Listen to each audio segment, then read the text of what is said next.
Assalamualaikum warahmatullahi wabarakatuh. Apa kabar semuanya?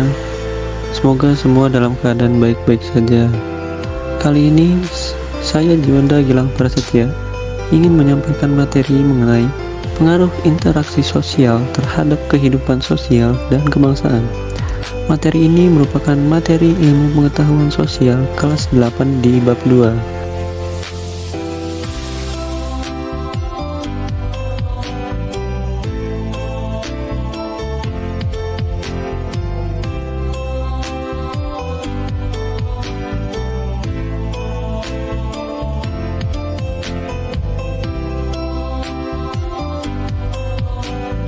Baik, tidak perlu lama-lama lagi, mari kita simak penjelasannya. Pembahasan yang pertama yaitu mobilitas sosial. Teman-teman tahu nggak sih apakah mobilitas sosial itu? Ya, mobilitas sosial berasal dari bahasa Latin yang berarti mobilis, artinya mudah berpindah dari satu tempat ke tempat lain, dan sosial yang berarti seseorang atau kelompok. Jadi, mobilitas sosial dapat diartikan sebagai perpindahan seseorang atau sekelompok orang dari satu posisi ke posisi lainnya.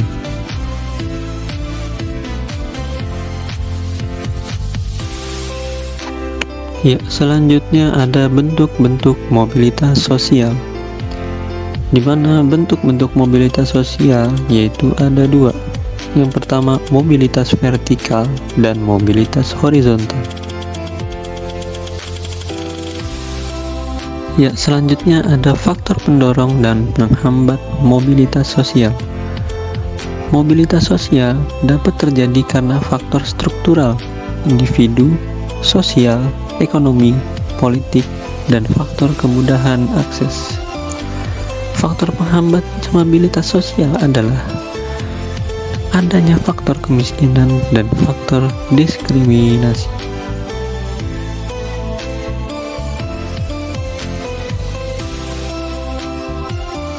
Kemudian di slide selanjutnya terdapat saluran-saluran mobilitas sosial.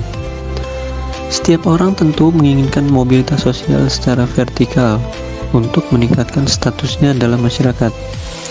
Saluran yang dapat dilalui dalam mobilitas sosial dapat lewat jalur pendidikan, organisasi politik, organisasi ekonomi, dan organisasi profesi.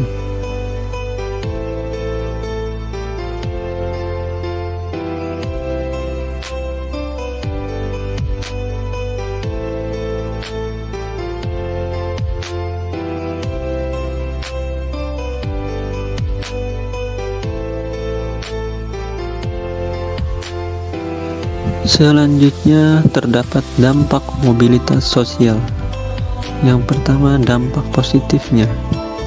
Dampak positif dari mobilitas sosial adalah mendorong seseorang untuk lebih maju, mempercepat tingkat perubahan sosial, dan meningkatkan integrasi sosial.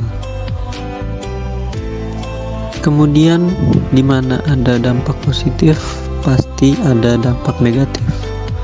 Dampak negatif dari mobilitas sosial yaitu munculnya konflik dan terjadinya gangguan psikologis.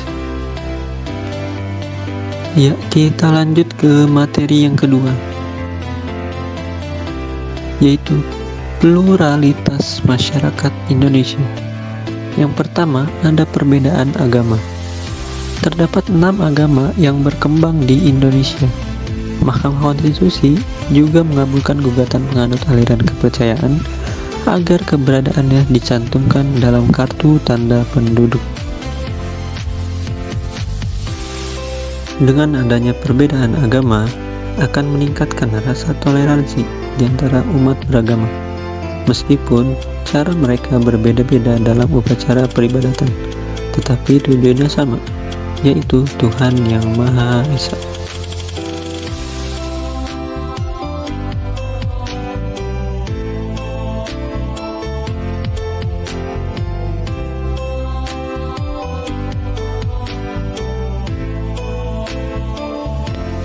Selanjutnya ada perbedaan budaya. Menurut sosiolog J.J. founding men, ada 3 wujud budaya, yaitu gagasan, aktivitas, dan artefak. Sedangkan menurut Quen Jaraningrat mengungkapkan ada 7 unsur kebudayaan, yaitu peralatan dan perlengkapan, mata pencaharian dan sistem ekonomi, sistem kemasyarakatan, bahasa lisan dan tertulis, kesenian, sistem pengetahuan, religi atau sistem kepercayaan.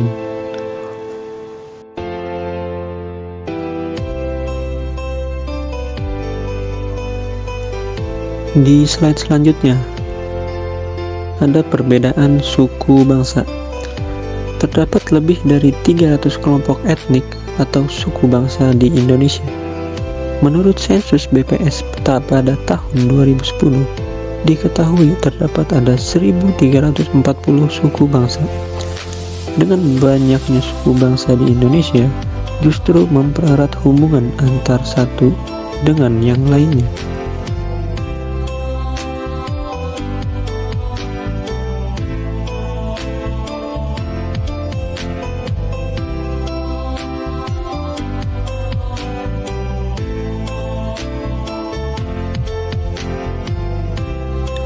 Kemudian, terdapat perbedaan pekerjaan. Pekerjaan adalah salah satu bentuk kegiatan ekonomi untuk memenuhi kebutuhan hidup. Setiap orang memiliki keterampilan yang berbeda-beda, sehingga pekerjaan yang mereka lakukan pun juga berbeda.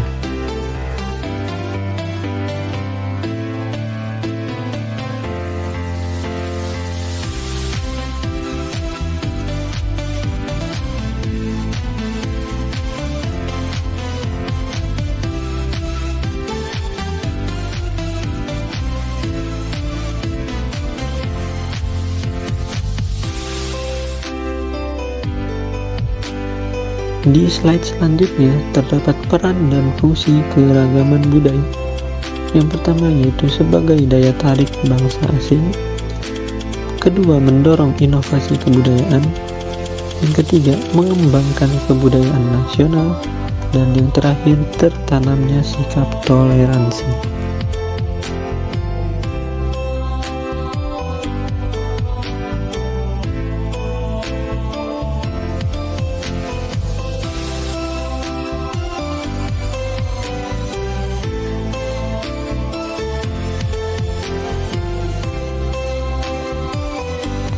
Ya, materi selanjutnya yaitu konflik dalam kehidupan sosial dan integrasi sosial. Konflik dalam kehidupan sosial yang bersumbernya dari adanya perbedaan yang terdiri atas perbedaan individu, latar belakang budaya, dan kepentingan.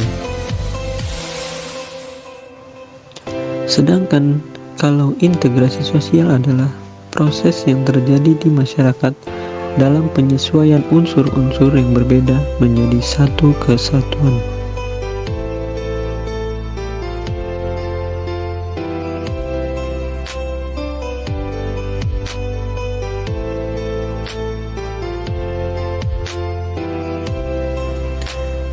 Baik, mungkin sampai sini dulu video pembelajaran tentang pemaparan mengenai pengaruh interaksi sosial terhadap kehidupan sosial dan kebangsaan. Semoga dapat dimengerti dan dipahami. Saya rasa cukup. Saya Jiwanda Gilang Prasetya, pamit undur diri. Sampai bertemu di video selanjutnya.